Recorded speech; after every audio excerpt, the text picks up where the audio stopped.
Hey, everybody. Welcome to the Human Proof broadcast. Today is a very special day. Not only is it our first Facebook Live podcast of the year, but we are with someone who's very special to the SEO community. His name is Rand Fishkin, who is also known as the Wizard of Moz. Rand, welcome. Yeah, great to be here. Thanks for having me. No problem. I think that I would probably desecrate the ability to explain what you're up to nowadays. So why don't you tell me, how do you introduce yourself these days? I mean, just Rand generally. No. So yeah, I founded and ran as CEO for many years a company called Moz, which many people are familiar with. It's a software company in the SEO space. I raised a lot of venture capital there and grew the company from sort of a tiny mom and son consulting shop to a big software business with tens of thousands of customers and tens of millions in revenue. And then at just about a year ago, not quite a year ago, I left Moz and started a new company called SparkToro, which is focused on the audience intelligence space. That is being able to tell you where your audience is paying attention and to what and to whom. And that startup is myself and my co-founder, Casey Henry, and he and I raised a round of funding I think we closed it in June of last year, and have been sort of building some free tools and product ever since. And we hope to launch something in the next few months publicly. Very cool. Very cool. Right. And I also wrote a book, this nice Lost and Founder, which was published last May, and yeah, has been very well received by a lot of folks in the startup world. And yeah, Kelvin, I know you read it and said very nice things, and I really appreciate that. Yeah, so that's been an interesting experience as well, sort of publishing a book and then going to events and talking about it and chatting with folks about my experience in the startup world, which is, I think, similar to many other people's, but not everyone feels as comfortable discussing that stuff honestly and publicly.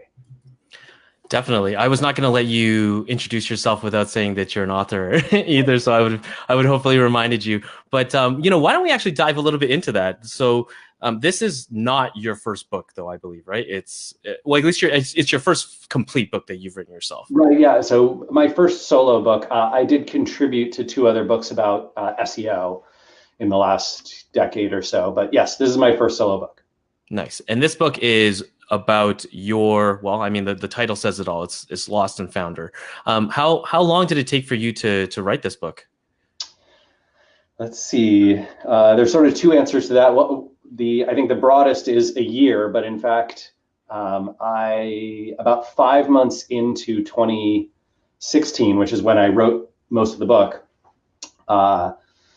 in June of that year, I sent a version that was about maybe a third done, maybe a half done to my editor at Penguin Random House, and she basically looked at it and said, "This is not the right book. We need to be right. We need to be publishing something different." And so, went back to the drawing board and created a new outline. And so, essentially, the Lost and Founder book that you read or that you listened to was written in essentially those 6 months between July and December of 2016, and then of course with plenty of editing in 2017. So what was that? Are you allowed to mention about what the original version of the book looked like?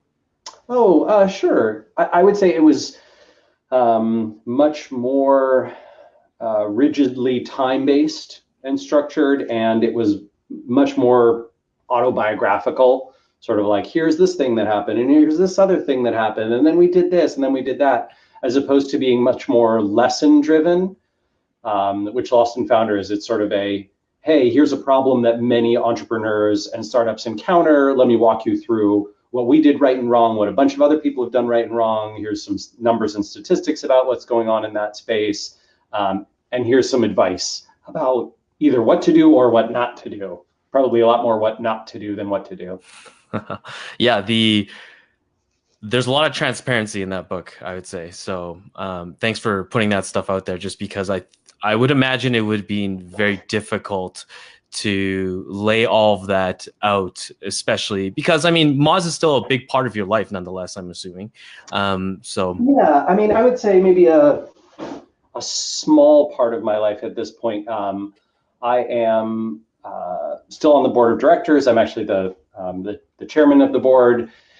And, that means I have occasional board calls and some, company related business. But to be honest, it's not even, 2 or 3 hours a month. It's really a very small portion of my life at this point. okay, so now that you are working on SparkToro, why don't we talk about that? Because I think that without seeing the actual product, because the product is not out yet, it's very difficult for at least myself and maybe I'm sure I'm assuming Sure. some other people to come on there, right? So I've seen I've seen some tools that you've released and stuff like that. But why don't we talk a little bit about SparkToro? Can we dive in further into it and what it should be able to help people with? Yeah. So I think the simplest way of imagining it is, let's say that you and I, or anyone who's listening to this, goes out and starts a new company. And maybe that company is, we decide, hey, we've made a new product for dental offices, and we need to reach a bunch of dentists. Oh, shit, man, I don't know anything about dentists. I have no idea. I don't know who they follow on social media. I don't know what websites they visit. I don't know what channels they pay attention to, or what podcasts they listen to. I don't know what events they go to or don't. I don't know who the big voices in that space are. I don't know what the big publications in that world are. None of it, right? That information is something that we would have to do a ton of customer research, right? So we'd go try and find maybe some dentists in our network and get introductions to offices. Maybe we'd even try walking into places and asking for intros, or getting some email addresses and cold emailing people, and try to get a big enough sample set of a few hundred or a few thousand, so that we felt confident in, hey, we asked all these people, where do you pay attention to, what do you pay attention? And they gave us information and answers, and we went and used that information to go market to more people like them. That process is intense, and for a lot of companies, they pay a PR firm or a survey firm tens of thousands of dollars to run that for them. Or worse, they don't do it at all, and they just guess, or they just throw a ton of money at Facebook and Google Ads, and they can make a positive ROI on those dollars. I think that's dumb, right? That it was ludicrous to me that there's not a way for, I should be able to go to a search engine and type in dentists and see, oh, here's the podcast that dentists listen to the most. Here are the events and conferences that dentists go to the most. I should be able to filter by, hey, I just want to see Los Angeles dentists because that's the first market I'm going after. Hey, I just want to be able to see people who have high engagement and see and reach out to those folks. Hey, I just want to be able to see websites that have fewer than 50,000 monthly visitors because I'm going after the long tail. I don't want to try and compete in the head. Great, right? All that should be available, and I thought it was just silly and weird that no one had built something like that, given how much of that data is publicly available. If you can crawl it and build an index of that data and then munge it together to produce, the overlap, the sort of Venn diagram of where do these people pay attention. And so that's what we built. And then we have a little alpha tool that we're playing with and trying to fine tune.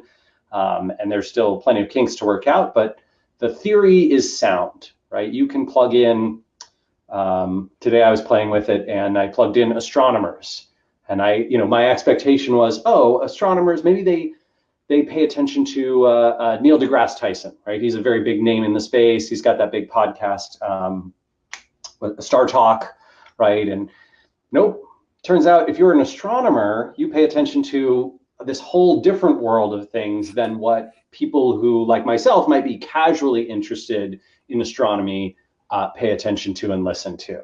And so this is great, right? If I ever, I don't know, if you're a telescope company or you're a company that's trying to reach professional astronomers for some reason, and you need to market to them, here are all these channels that you should go talk to, these publications, these people. This is how you spread influence, and can do successful marketing to that group. And that's exciting to me. So I hope we can launch something in the next few months, and I hope that it can help a lot of people to solve this problem much more quickly without either needing to throw tens of thousands of dollars at a survey firm or spend the countless hours to do that work themselves, or just throw money at Facebook and Google. They're going to be fine. They've got plenty of money. um, well, I mean, even if it doesn't come out in the next couple months, I definitely understand that software is a very difficult game, and it's a long game, right? For sure. What kind of lessons are you carrying over from building Moz to now building SparkToro? I mean, a lot of it is sort of what I'm passionate about, what I want to do and don't want to do, which is a little bit different, I think, than just lessons. I mean, I think there will be, as the company grows, I think there will be many lessons. But one thing that absolutely stands out that I'm going to repeat is building an audience before I build a product, right? I think that attracting an audience of people who are interested in, and a lot of people have visited SparkToro's website through some of our free tools, and signed up to get updates about the product. And we've sort of been talking about it publicly. I've been talking about it publicly for almost a year now, and blogging and speaking at events and conferences, and doing podcasts and live video events like this one. And I think that those activities are essential to being able to launch to a large enough group of people that you have a true sense for how the product can do. Another big thing is, I think that many founders, many entrepreneurs box themselves in to a nearly unwinnable situation when they raise money either from venture capital firms or from angel investors or accelerators that expect you to raise in the future from venture capital. And the reason you box yourselves in is because you basically say, I recognize that 1 in 100, 1 in 200 companies that go this path actually have any success with it. They make enough money, or they acquire enough users, or they're sold for enough that they clear their preference stack, and they return appropriate amounts of capital to their investors, and they make real money for their team and founders. And the reality is that your odds are terrible. Right? It's a gold rush, but it's a lot like other gold rushes in that a few people make a lot of money, most everyone else not so much. And I don't think that's the way it has to be. Starting a small business, at least in the United States, the success rates are pretty decent. The 5-year survival rates for a consulting business, for example, are above 60%. So a lot of solo entrepreneurs and people who are building consulting firms and software firms and technology firms that don't raise capital in this particular fashion often have a higher success rate, and they have a lot more freedom to grow the way they want to grow, right? And if they so choose to be profitable and to take that money and put it toward their kids' college fund, or towards buying a house, or towards diversifying in other ways, or investing in other things, or giving to charities that they want to give to, whatever it is, rewarding their employees more. I think that's a wonderful thing. And that's certainly a big lesson I'm taking away from Moz. SparkToro is an LLC. We raised $1.3 million in a very unique round from 35 angel investors, individual angel investors, and we are planning to pay dividends on the business. Basically, our profits get distributed pro rata. First, we pay our investors back 1x, and then everybody gets profits distributed pro rata. So, in any given year, we can choose to reinvest in profits to grow, or we can choose to pay those out. And there's just a lot more freedom and flexibility when you go with a non-traditional structure like this. And I think the odds of success potentially go way up. Yeah, there's definitely some non-traditional funding opportunities now than there were well, probably Oh, when you started Moz back in for the day. sure. Um, I do actually have a question for you, which is that in the in the space that you are at with Moz at the very beginning there, you know, you were raising capital at that point, right? For the essentially the whole product of Moz and SEO and that kind of stuff is reliant on you know on Google, let's say, right? So how do you convince investors to to take part in that venture? Was it just because of the fact that you were making money in that venture and stuff like that? Because the company hasn't sold yet, right? So to me, it sounds like a harder sell to me to talk about that. Or sorry, it sounds like a harder sell to sell to investors for like an SEO tool, we'll call it. Yeah, I would say I think you're right. Like in 2008, 2009, even 2010, there were a lot of investors who gave us pushback about like, hey, you know, is Google really going to be something that everyone around the world uses every day? And is search the future, or are there other possibilities? Are people really going to care about doing SEO? Is Google going to become completely ads driven? All those kinds of questions. By 2012, that went away, right? I think people like the venture community, the technology community was kind of like, nope, everyone's going to always use Google. There's going to be billions of clicks available every day to people who can do organic search well. Every company we've ever invested in tries to do SEO and struggles with it, and so those questions largely went away. And you could see that right in the rise of Moz's big competitors, which I think really happened kind of post 2011, 2012.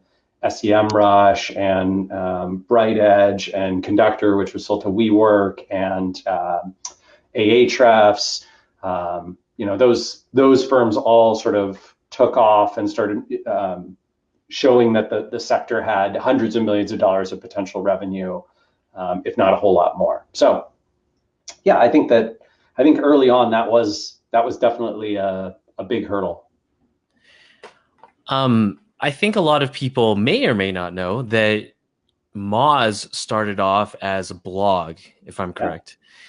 And so let's take a step back into that. I mean, it sounds like we're just going further and further back into there.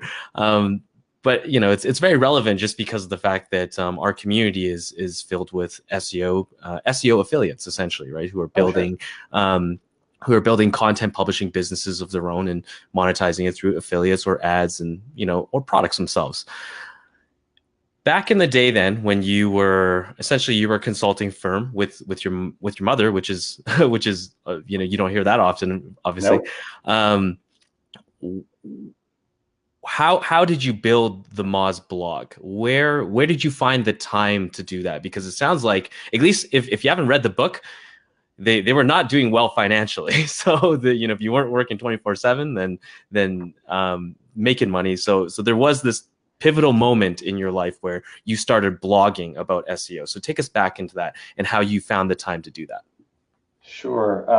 So first, I want to be clear. I don't think time was the limiting factor, right? The struggle we were having as a consulting business was that we couldn't get clients.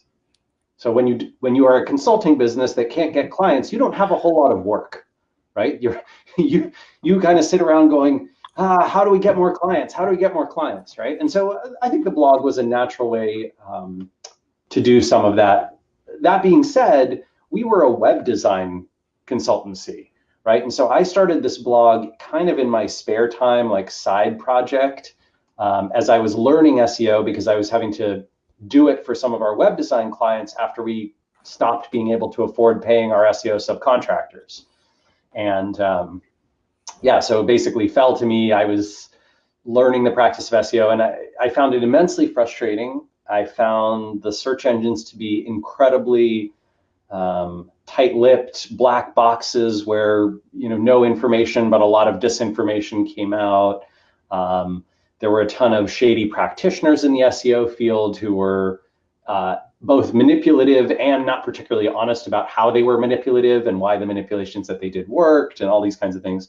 And so I started writing openly about these topics at a time when very few people were. And I don't think the blog was anything special. It was, if you go back, you can go back and read those early posts from 2004, 2003, right? And it's nothing great. Like it doesn't make sense today why that blog would stand out. But at a time in the field when there were very few publications and very few people talking openly about it, and a lot of emerging demand in that space, then it begins to make sense, right? I built a publication in a world where there was demand but no supply, and therefore, hungry mouths will eat stale bread, and the great thing about it was eventually I learned to bake fresh bread.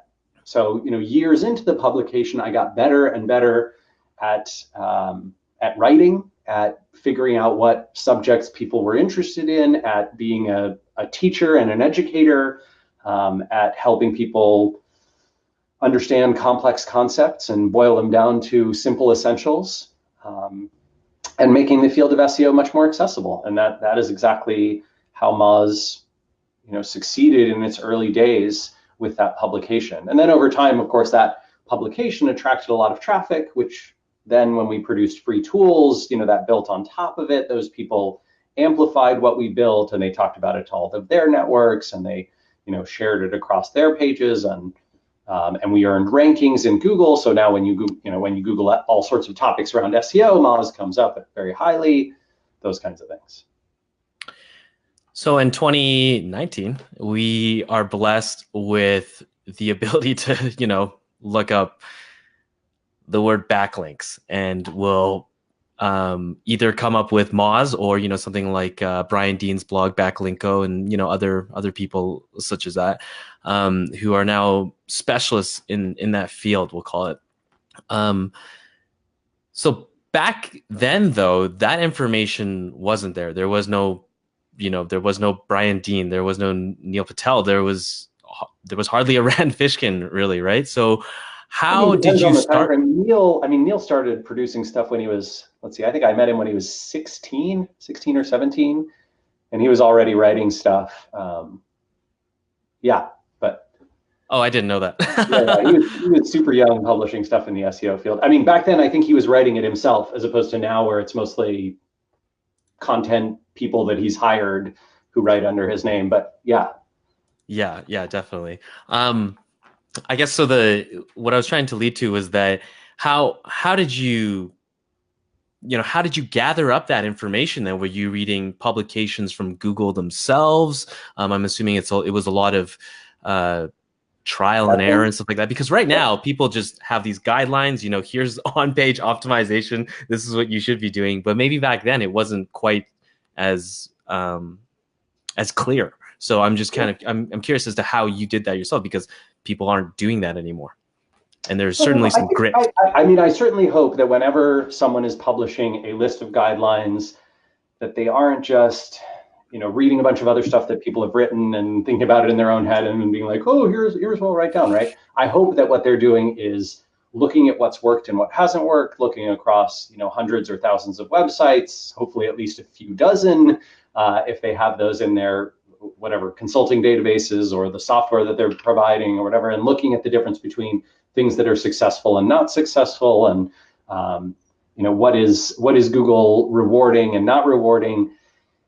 I get that probably a lot of people are publishing those types of posts with not a lot of work and thought behind them, but one of the goals I always had with Moz is to be able to sort of show our work, right? So how did we come up with the Beginner's Guide to SEO? What are all the sources? And let's cite those. What are the things that we've tested ourselves? What are the experiments that we've run? What were the experiment designs on those? Why are we saying that thing X appears to be true? What examples do we have to prove that? And you could see that from the blog posts that I wrote and a lot of other people at Moz, and the guides and the Whiteboard Fridays and all of that we tried to be evidence driven to the best of our ability. And I think that's more challenging in SEO because it's such a multivariable world than it is in many other practices. But I would say we did a reasonably good job. Certainly, one of the reasons I think Moz stood out over the years and still stands out is because it has that evidence-driven approach.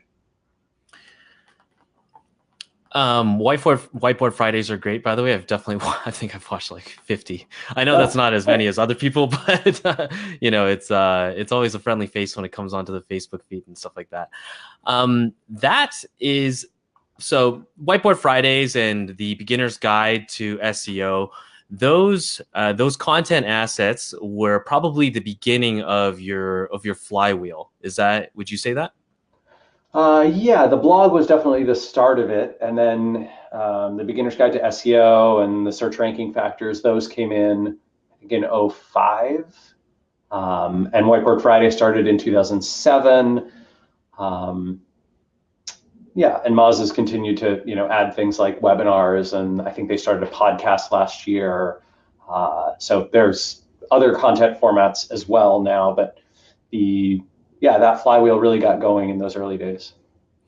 Is that flywheel being transferred over to SparkToro now? I'm just kind of, I'm curious as to, what your plans are with SparkToro, how you plan on growing it besides obviously using the audience that you have right now. Yeah. So I think once again, I'm going to try and be evidence driven and not exclusively rely on only the things that have worked for me in the past, but also experiment with new things. Um, so I'm definitely leveraging. I published maybe 30, 40 posts last year on SparkToro and 3 free tools, which sort of generate a few thousand visitors each every day, and that helps start to build that flywheel. And then I think as we get through the product building and launching process, I'll have a lot more incentive and hopefully a lot more interesting experiences to share, customer experiences and ways to help our customers through content that you'll see published on the site as well. And that I definitely believe in building that marketing flywheel and starting with organic rather than exclusively paid. I think paid, you throw a lot of money at the wall and very often get no ROI or a very small ROI, and so you have to keep spending and spending, and that can trap you in a really tough place because it limits your ability to have good margins on your product, and that stops you from reinvesting in growth. So, yeah. Um, I forgot that to explain what a flywheel is. I think there's people out there that may not understand that term. Okay. Rand, why don't you actually explain the term? I think it would, Sure. since you've probably got more experience than me to do that. So Sure. I mean, so flywheel obviously is a metaphor, right? A flywheel was this large device from the industrial era that stored energy by, it was literally a big giant metal wheel that started turning and then relied on the less and less friction and more momentum as it spun, and then you could sort of extract energy that was stored in it by slowing it down. Now, what we mean by a flywheel generally in the marketing world is that you are building up over time a slow to start, right? It's a very heavy wheel that's very difficult to turn. But once you get a few revolutions in, it gets easier and easier over time. And then it starts to generate its own momentum through inertia. And that is exactly the concept that you want in your marketing. You want something that is perhaps initially challenging to get going, but once it is going, it can keep generating attention, awareness, potential customers for your business over the long term. This is fundamentally different from sort of the pay to play side of the equation, right? Where each additional view, each additional customer costs you the same or potentially even more, and even more work and effort because there's new competitors entering the space and the field is getting more challenging and customer attention is getting harder and harder, and Facebook is charging more and more for ads, and so is LinkedIn and Twitter and Google and all the display networks and all these kinds of things. So in the world of organic, right, the idea is getting my first blog post to get any attention and links is very hard. But once I publish blog post number 10,000 and I have a big email subscription list and I've got a bunch of followers on Twitter and a bunch of people on my LinkedIn network and a bunch of people following my Facebook page, all I have to do is hit the publish button and thousands of people will come and read that post. And that's, that's sort of that's the content marketing and SEO flywheel. There's lots of other flywheels, right? There's plenty of people who use press and PR as a flywheel, sort of building up relationships with those news outlets and then releasing news and doing newsworthy stunts or product releases or those kinds of things.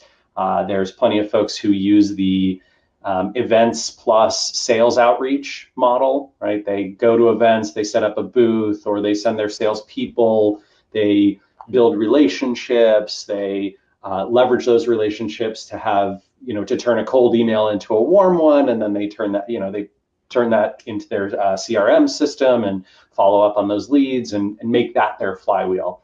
But yeah, content marketing and SEO one is obviously something probably most of your listeners would be real familiar with. I'm glad that you explained that and not me, because I I don't think I would have done as good of a job as you, just because I only would have explained the content marketing side of it. I think for our audience, if we were to think about a flywheel for bloggers, let's say, search engine optimization or SEO articles, those are that's the first foundation of it all. And then going on to there, maybe let's talk about getting the email list and then putting in an autoresponder that drives to some sort of affiliate offers, or constantly A/B testing certain your most important pages and stuff like that. So I guess that to me is probably what a flywheel might look like from the blogger perspective. And there's lots of different models, right? Depending on your business model and what sorts of leads or customers or page views you're trying to attract, it can be wildly different from company to company, and that's a good thing, right? You want to find what works for you and your strengths and what attracts your audience's attention, and then build that up over time. Do you find that I guess, what are your thoughts on email lists? Do you think that they are, how do I say this? Do you think they are still as valuable as they were before?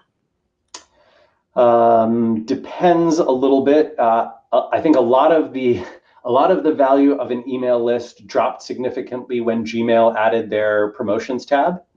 That was a really tough hit for a ton of marketers, and as it's grown, I think Gmail did a smart thing by sort of boiling the ocean slowly, right? Or boiling the water that we're all in slowly.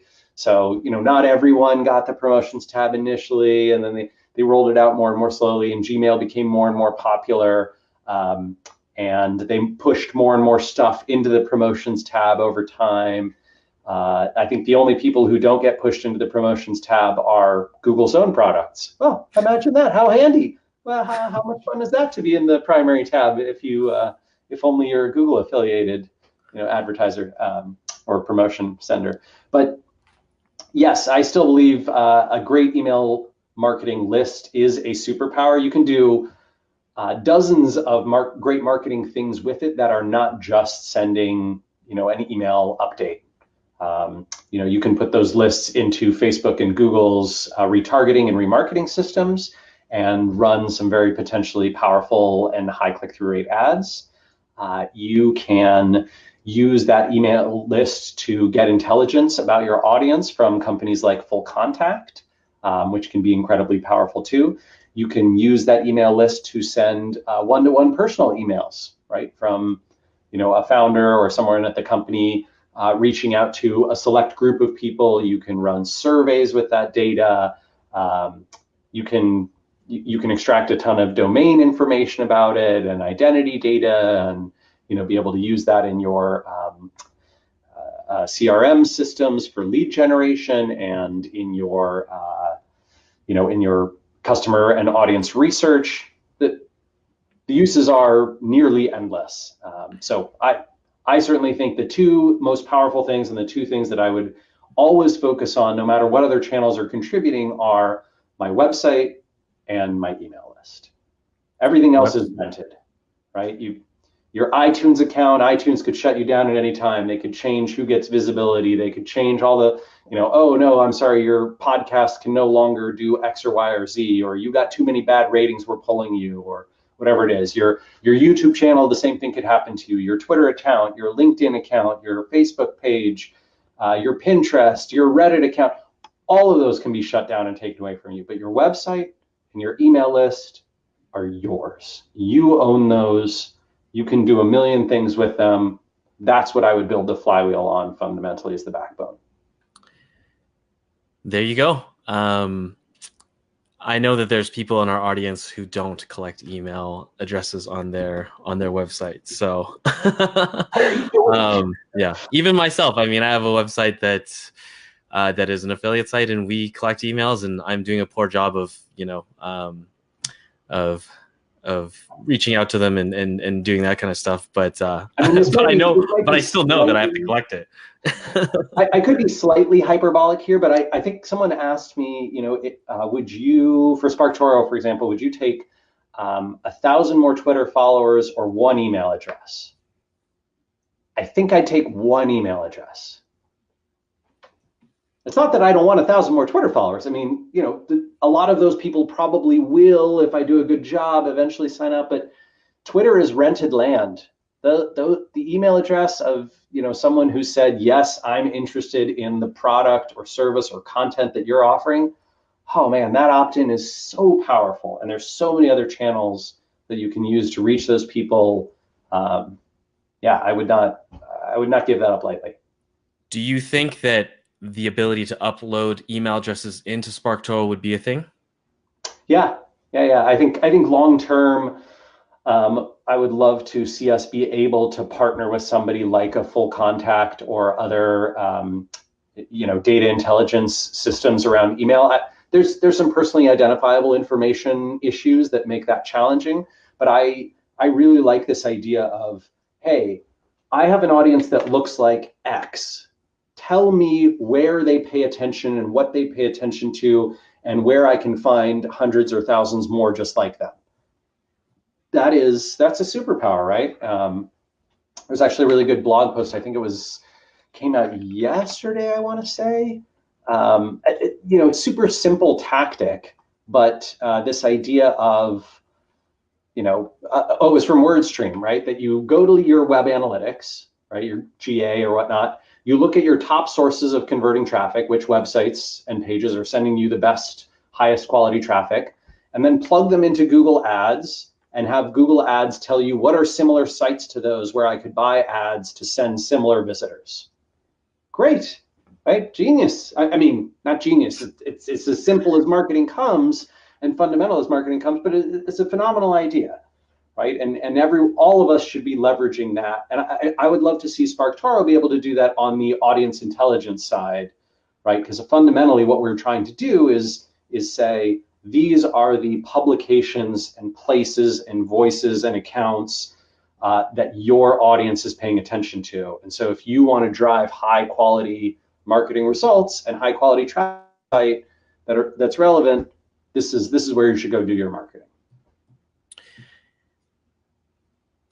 You have now staked your flag in this, we'll call it, I'm not really sure where to really put SparkToro. It's kind of like persona research in a way.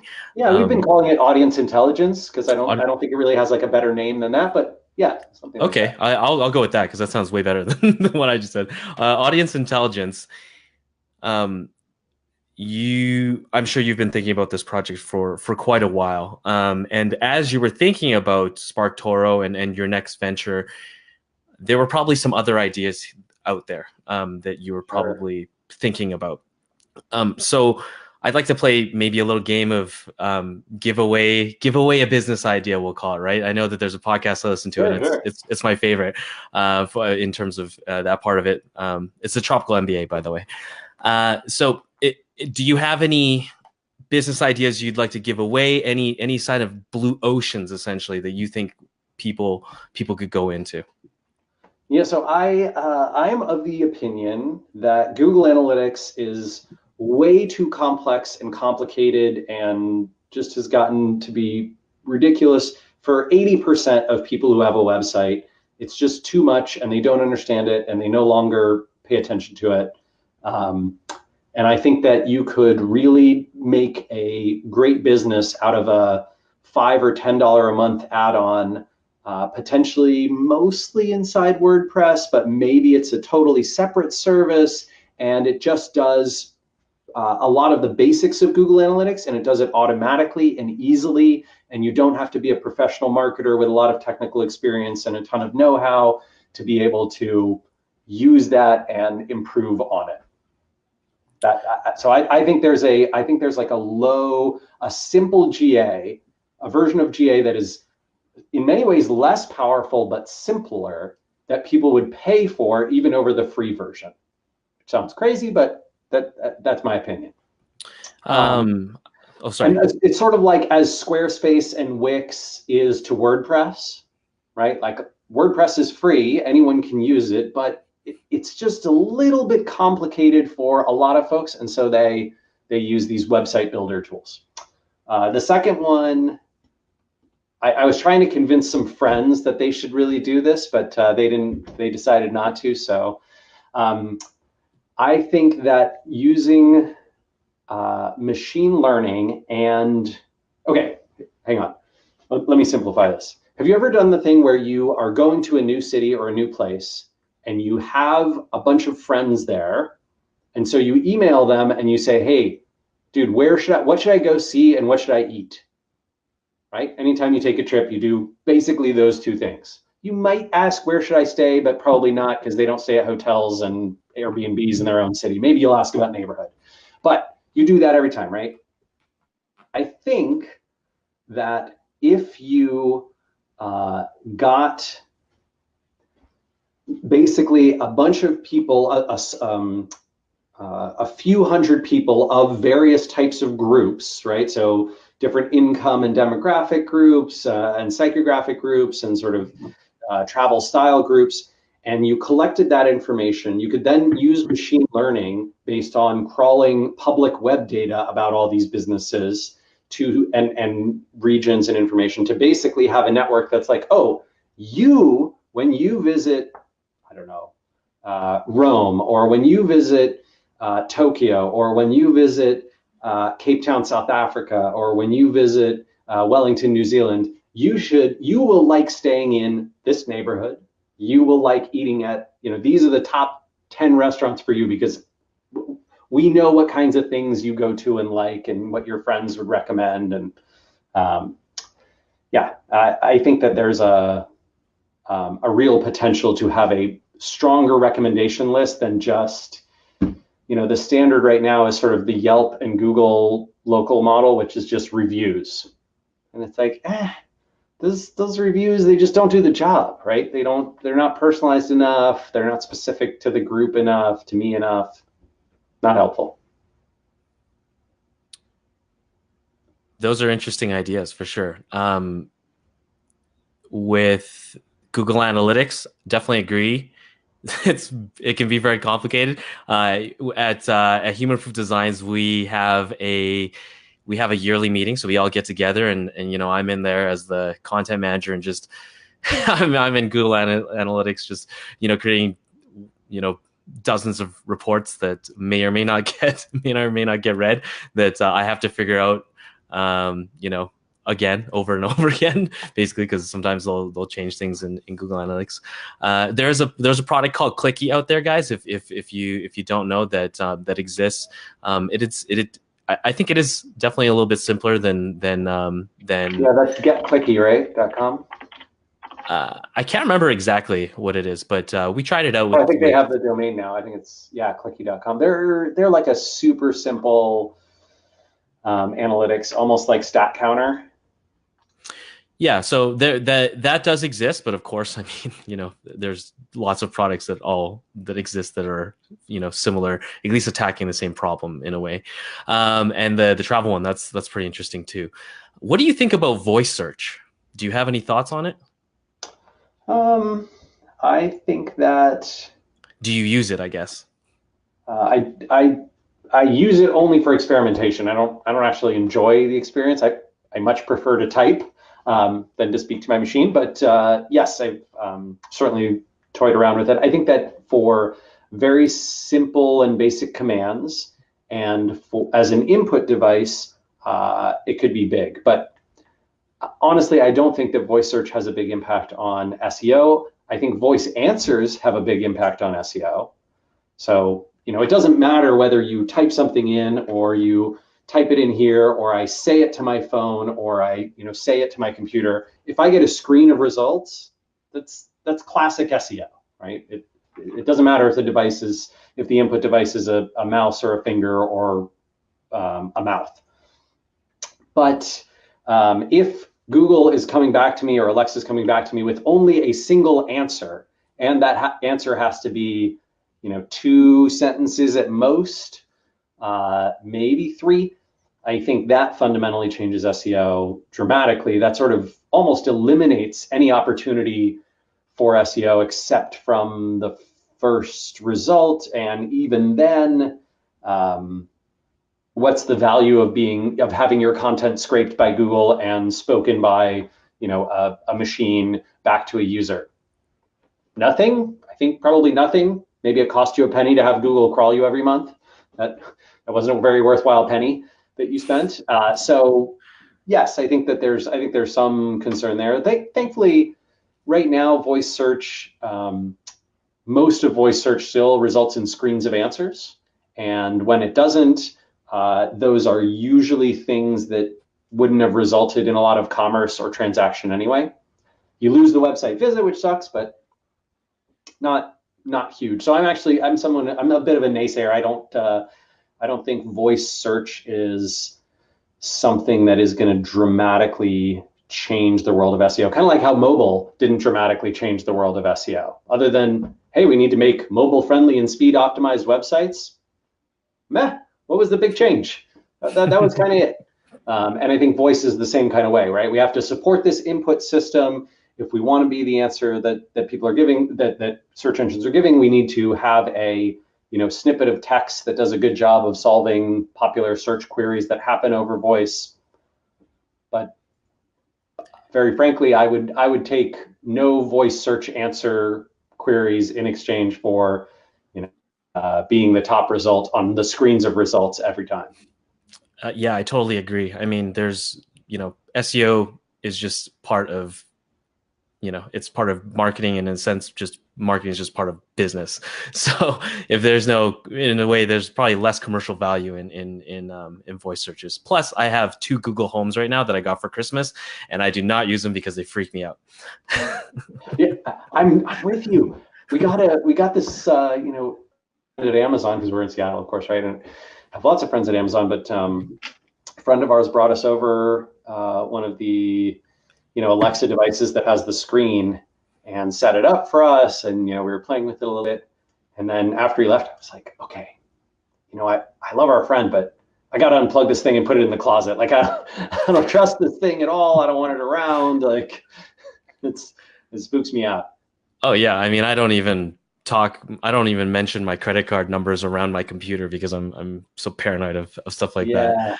It's weird, right? It's like you don't trust your devices, but yeah, it's privacy. You give up privacy for usability, I suppose. Yep. But Rand, I want to be respectful of your time. Please stay with me after we end off the call. But I think there's probably an ideal time to end the conversation here. Rand, do you have any last words for people? No, I mean, I would just say, if the SparkToro project sounds interesting to you, we'd love to hear from you, and hopefully, fingers crossed on the next few. If Lost and Founder has been helpful, feel free to drop me a line and chat about it. I know there's a lot of folks who already have, and I love and appreciate that. And if you're an entrepreneur or you're attempting something new in 2019, I wish you all the best. This is a tough road, but it can be an extremely rewarding one too. Those are great words. See you guys later. Take care.